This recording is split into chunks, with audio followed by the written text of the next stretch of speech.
তোমরা যারা 2026 এ ডব্লিউবিজেই দিতে চলেছো তোমাদের জন্য এটা একটা ধামাকাদার সেশন। এই সেশনে আমরা কি করব, প্রিভিয়াস ইয়ার অর্থাৎ 2026 এ যে সমস্ত কোশ্চেনগুলো ম্যাথমেটিক্স এসেছিল সেগুলোকে সহজ পদ্ধতিতে আমরা সলভ করব। তো দেখতে থাকো পুরো ভিডিওটা। তোমাদের যেটা ফার্স্ট কোশ্চেন এসেছিল 2025 এর ডব্লিউবিজেই তে, সেটা হলো এই যে এটা। কি কোশ্চেনটা, the number of reflexive relation on a set of n elements is equal to, যদি কোনো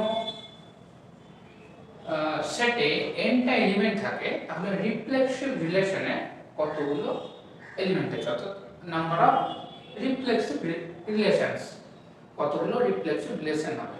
অর্থাৎ যদি কোনো সেটে n টা এলিমেন্ট থাকে, তোমরা ধরো যে a থেকে b তে একটা রিলেশন আছে, তো নাম্বার অফ এলিমেন্টস অর্থাৎ অর্ডার অফ a ও a, অর্ডার অফ b ও a, ঠিক আছে। রিলেশনটা হলো a থেকে a তে অ্যাকচুয়ালি। তো তোমরা জানো নাম্বার অফ রিলেশনের ফর্মুলা কি হয়, 2 to the power n square. এটা হলো number of relation. Number of relation হলো 2 to the power n square. যদি n টা করে এলিমেন্ট থাকে তাহলে 2 to the power n square. না, number of reflexive relation, number of reflexive relation, এটার ফর্মুলা কি হয়, 2 to the power n square minus n। And তোমরা আরেকটা কি ফর্মুলা জানো, নাম্বার অফ সিমেট্রিক রিলেশন, এই ফর্মুলাটা কি হয়, 2 to the power n into n minus 1 by 2। এটা হয় নাম্বার অফ সিমেট্রিক রিলেশন।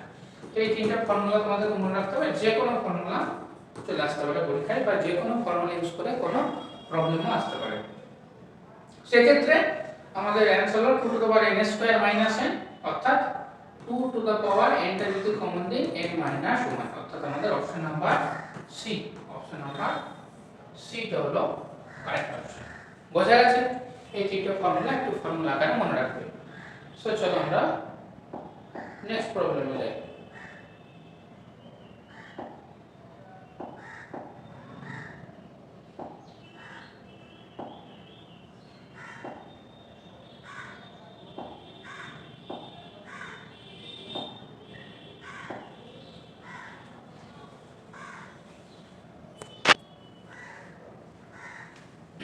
এটা হলো আমাদের নেক্সট প্রবলেম। কি দেওয়া আছে, if cos inverse alpha plus cos inverse beta plus cos inverse gamma equal to 3 pi, then alpha into beta plus gamma plus beta into gamma plus alpha plus gamma into alpha plus beta, এর answer এই চ্যাপ্টারের মধ্যে কোনটা হবে? Option A তে দেওয়া আছে 0, option B তে দেওয়া আছে 1, অপশন সি তে হলো 6, আর অপশন ডি তে হলো 12। তো নরমাল প্রসেসে যদি আমরা এটা করতে যাই তাহলে অনেক বড় সর প্রবলেম হয়ে যাবে। সো আমরা কি করব, এখানে দেওয়া আছে 3 পাই। সো আমরা কি করব, ধরে নেব যে cos ইনভার্স আলফা এটাও পাই, cos ইনভার্স বিটা এটাও পাই, আর cos ইনভার্স গামা এটাও পাই। তিনটাকেই পাই দিলাম। 3 পাইকে একটা পাই দিলাম একে, একটা পাই দিলাম একে, একটা পাই দিলাম একে। তো তোমরা বলো cos ইনভার্স আলফা যদি পাই হয় তাহলে cos পাই ইকুয়াল টু হয় আলফা, তাই তো? আর cos পাই এর মান কত হয়? cos পাই এর মান তোমরা জানো, এখানে অল পজিটিভ, এখানে হয় শুধু sin পজিটিভ, এখানে হয় tan, আর এখানে হয় অল sin tan cos। এই ফর্মুলা তোমরা জানো, এখানে sin আর cos পজিটিভ, আর এখানে আছে পাই, পাই মানে সেকেন্ড কোয়াড্র্যান্ট এখানে পড়ছে, এখানে শুধু sin আর cos পজিটিভ হয়, cos হয় নেগেটিভ। সো cos পাই হয় -1 equal to alpha. So alpha মান পেলে -1, সেম প্রসেসে বিটার মানও -1, গামার মানও -1। সো আলফা বিটা গামা তিনটাই -1। বোঝা গেছে? তাহলে আমাকে বার করতে হবে alpha into beta plus gamma. So alpha into beta plus gamma মানে হলো -1 ইনটু বিটা প্লাস গামা হলো -1 -1। সো এখান থেকে কত পাচ্ছ তুমি? -1 হলো -2, আর এই -1 মিললে হয়ে গেল +2। সো 2 সেম প্রসেস এখানেও তাই 2 পাবে, আর এটার জন্য 2 পাবে। সো 2 2 2 आंसर হয়ে গেল তোমাদের 6, তাই তো? Beta into gamma plus alpha এটা হয়ে যাবে 2, gamma into alpha plus beta এটা হয়ে যাবে 2। তাহলে তোমাদের অপশনটা হবে সি টা কারেক্ট, তাই তো? তো যদি তোমাদের ভালো লাগছে ভিডিওটা অবশ্যই একটা লাইক করে দিও এবং তোমাদের বন্ধুদের মধ্যে একটা শেয়ারও করে দিও। আমরা যাব 3 নম্বর প্রবলেম। 3 নম্বর প্রবলেম কি ছিল? এটা হলো আমাদের থার্ড প্রবলেম। দেখো তো একটু সলভ করতে পারবে কিনা। An n cross n matrix is formed using 0, 1 and -1 as its element. তাহলে একটা n cross n ম্যাট্রিক্স আছে যার এলিমেন্ট গুলো হবে 0, 1 and -1। এই এলিমেন্ট গুলো দিয়ে ম্যাট্রিক্সটাকে বানাতে হবে। The number of such matrix which are q symmetric is, তাহলে 0, 1 আর -1 দিয়ে বানাতে পারবে এই রকম কতগুলো স্কিউ সিমেট্রিক ম্যাট্রিক্স তুমি বানাতে পারবে যার এলিমেন্ট থাকবে শুধু 0, 1 and -1।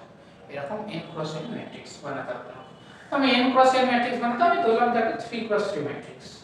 আমি একটা 3 ক্রস 3 ম্যাট্রিক্স নিলাম, ঠিক আছে? 3 ক্রস 3। তাহলে দেখো আমাকে বানাতে হবে কেমন স্কিউ সিমেট্রিক ম্যাট্রিক্স। কেমন matrix? Skew symmetric matrix. Skew symmetric matrix মানে হলো A ট্রান্সপোজ = -A। এরকম যদি কন্ডিশন কোনো ম্যাট্রিক্স স্যাটিসফাই করে তাহলে সেটা বলা হয় স্কিউ সিমেট্রিক।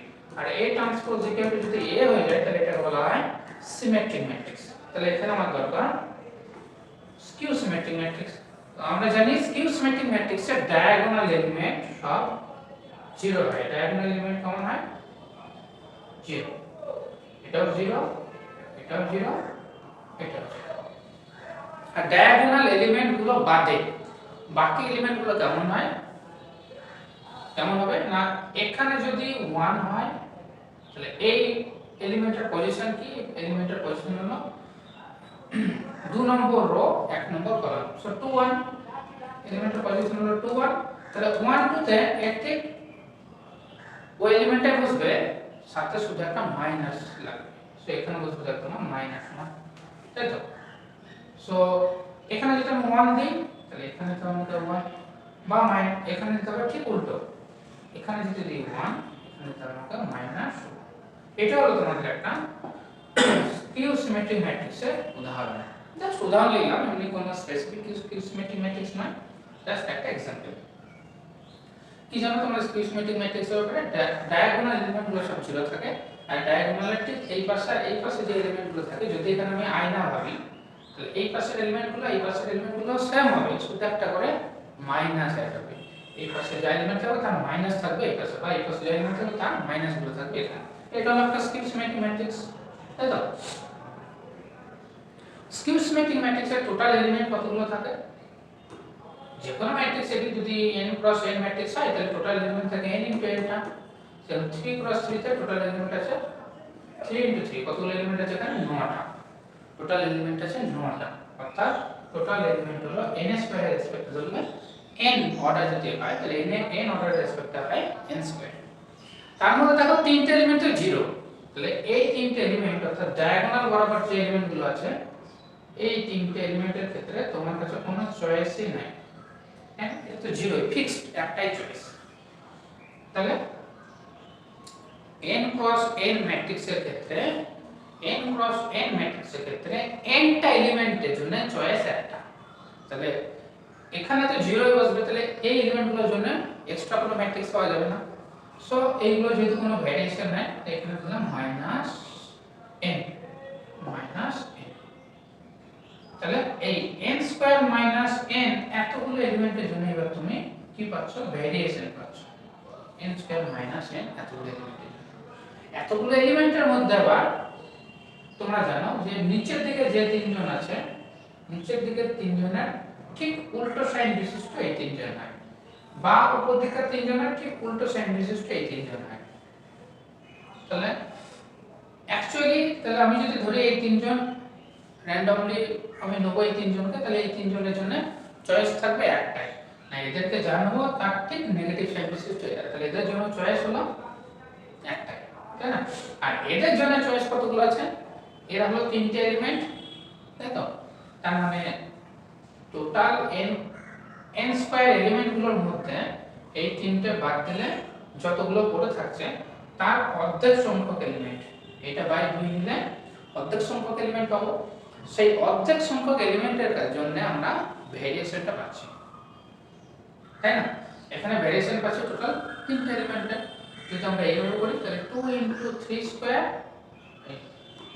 যদি আমরা 3 এর ক্ষেত্রে ধরছিলাম তাহলে কত পাচ্ছিলাম না 3 এর স্কয়ার মাইনাস 3 বাই 2। এখন হিসাব করো তাহলে 3 আসছে, অর্থাৎ কি 3টে এলিমেন্টের জন্য আমরা ভেরিয়েশন পাবো।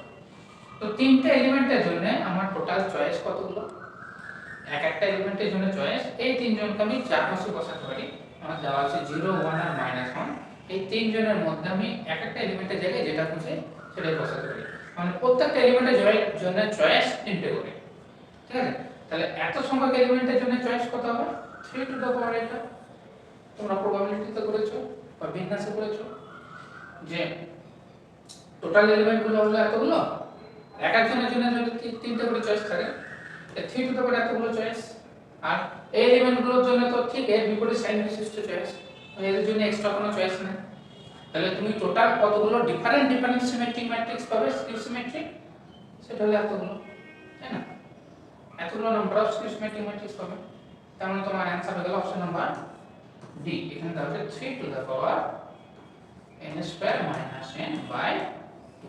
এতগুলো তুমি ডিফারেন্ট স্কিউ সিমেট্রিক ম্যাট্রিক্স পাবে, তাই না? টোটাল নাম্বার অফ চয়েস ততগুলো। এটা একটু টাফ আছে, একটু ভালো করে দেখে নিও। দরকার পড়লে যদি বুঝতে না পারো তাহলে আবার কমেন্ট করো, আমি আবার লিখে দেবো পরের ভিডিওতে।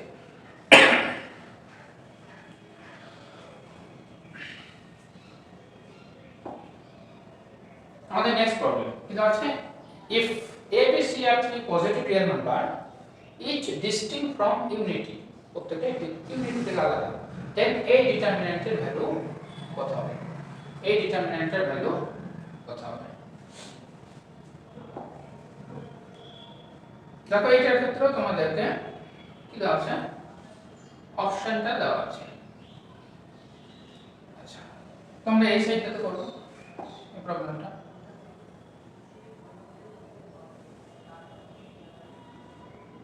কি দেওয়া আছে আমার, determinant of 1 log b base a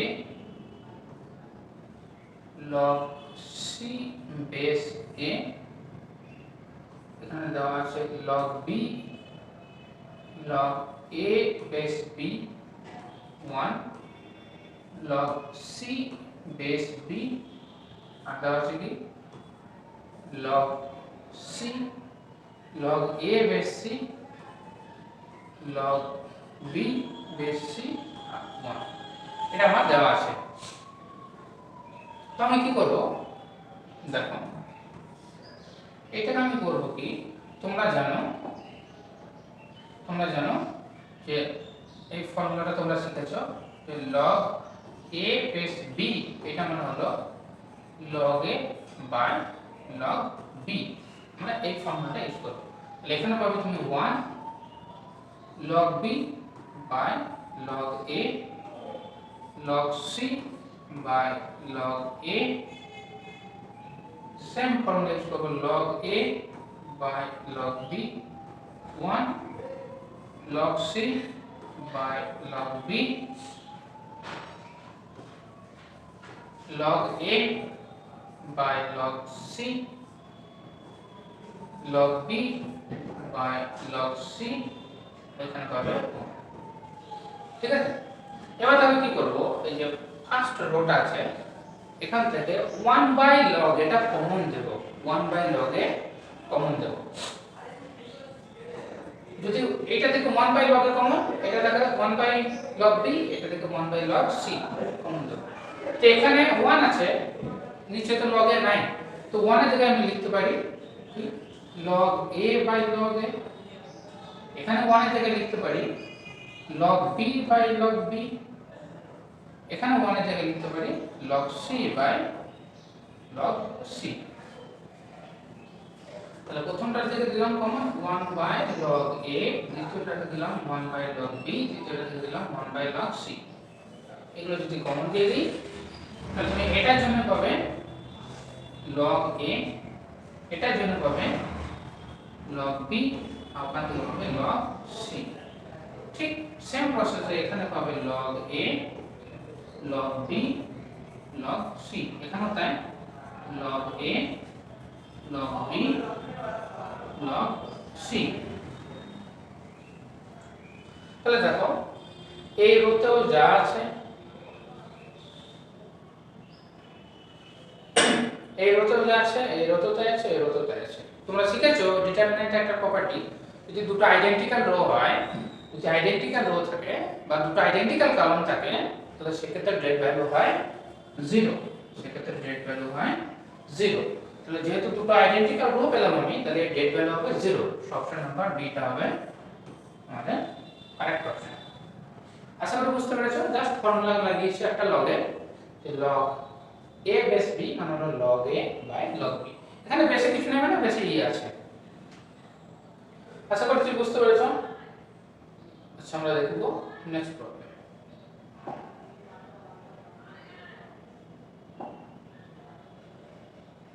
এইটা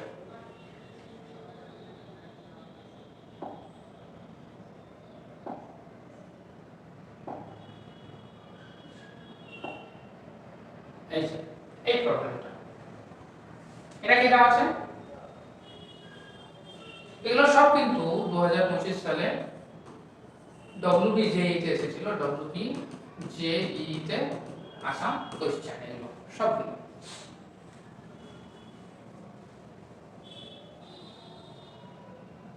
তাহলে দেখো এই কোশ্চেনটা আমরা কিভাবে সলভ করব।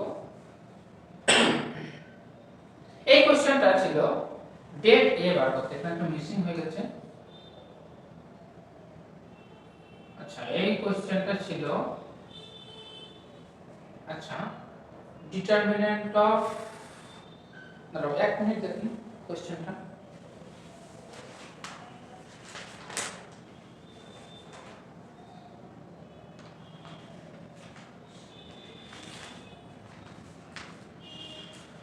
এখানে ছিল determinant of a square equal two 25 হলে, determinant of a square equal two 25 হলে আলফা ইকুয়াল টু কত। এখানে আলফা মান বার করতে দেওয়া আছে। Determinant of a square equal two 25। তাহলে দেখো, তাহলে ডিটারমিনেন্ট অফ a স্কয়ার যদি 25 হয়, determinant of a square equal two 25 এটা দেওয়া আছে। তাহলে আমাকে আগে ডেট a বার করতে হবে। ডেট এর মান কত? দেখো তোমরা আবার গুণ করতে বসো না, যে ম্যাট্রিক্সটাকে এক্সপ্যান্ড করে যেটা আমরা ডেট ভ্যালু বার করি, আমরা সেটা করতে বসো না। কারণ কিছু কিছু ম্যাট্রিক্স স্পেশাল হয়, কিছু কিছু ডিটারমিনেন্ট স্পেশাল হয়, তাদের ডিটারমিনেন্ট ডেট ভ্যালু আমাদেরকে মনে রাখতে হবে। কিরকম? দেখো তোমরা পড়েছিলে লোয়ার ট্রায়াঙ্গুলার ম্যাট্রিক্স, আপার ট্রায়াঙ্গুলার ম্যাট্রিক্স, এগুলো পড়েছিলে। তো এটা হলো একটা আপার ট্রায়াঙ্গুলার ম্যাট্রিক্স। দেখো এই যে ট্রায়াঙ্গেল, এটা তুমি একটা ট্রায়াঙ্গেল ভাবি, এটা তার নিচেকার তিনটে এলিমেন্ট 0 আর উপরেরটা একটা ট্রায়াঙ্গেল, অর্থাৎ এটা আপার ট্রায়াঙ্গুলার ম্যাট্রিক্স। এই ত্রিভুজের এলিমেন্টগুলো দেখো একটাও 0 নাই, কিন্তু নিচেকারগুলো সব 0 আছে। এটা হলো আপার ট্রায়াঙ্গুলার ম্যাট্রিক্স। যদি এরকম হতো, যদি একটা ম্যাট্রিক্স আছে, এর যদি তুমি দেখতে এই রকম, এই এলিমেন্টগুলো সব নন 0, কিন্তু এই উপরেরগুলো 0 আছে, তাহলে এটাকে আমরা বলতাম লোয়ার ট্রায়াঙ্গুলার ম্যাট্রিক্স, আর এটা হলো আমাদের আপার ট্রায়াঙ্গুলার ম্যাট্রিক্স। তো লোয়ার ট্রায়াঙ্গুলার আপার ট্রায়াঙ্গুলার ম্যাট্রিক্সের ক্ষেত্রে আমরা ডেট ভ্যালুর একটা ফর্মুলা কি করেছিলাম, যে ডায়াগোনাল এলিমেন্টগুলোকে গুণ করলে যেটা পাওয়া যায় সেটা হয় এর ডেট ভ্যালু। তাই ডিটারমিনেন্ট অফ a এর ক্ষেত্রে ডিটারমিনেন্ট অফ a এটা কত হয়ে যাবে 5 ইনটু আলফা ইনটু 5, এটা হলো ডেট, তাই তো? আর তাহলে ডেট a তুমি পাচ্ছ 25 আলফা, আর ডেট a স্কয়ার এটা কত পাবে 25 ইনটু 25 ইনটু আলফা স্কয়ার। আর এটা এর মান দেওয়া ছিল, ডেট a স্কয়ার এর মান দেওয়া ছিল আমাদের 25, এটা মিসিং আছে এই কোশ্চেনটা। 25 ক্যান্সেল করো, তাহলে তুমি পাচ্ছ alpha square equal to 1/25, alpha square equal to 1/25। So alpha equal to কত হবে প্লাস মাইনাস 1/5। সো তোমার অপশন কোনটা ঠিক? অপশন নাম্বার সিটা। আলফার ভ্যালু হলো 1/5, তাই তো? আশা করি এই 5টা কোশ্চেন তোমরা বুঝতে পেরেছো। এটা 2025 সালে এসেছিল, প্রথম 5টা প্রবলেম। তো আস্তে আস্তে আমরা পুরো সেটটাই সলভ করব। তো যদি ভালো লাগে থাকে তোমাদের ভিডিওটা অতি অবশ্যই একটা লাইক করে দিও এবং চ্যানেলটা সাবস্ক্রাইব করে দিও, কারণ এই বছর WBJEE এর জন্য আমরা পুরো প্রিভিয়াস ইয়ারের যত কোশ্চেন আছে সব সলভ করব। তো যদি তোমাদের ভালো লাগে তাহলে অবশ্যই আমাকে ফলো করো। দেখা হচ্ছে পরবর্তী ভিডিওতে।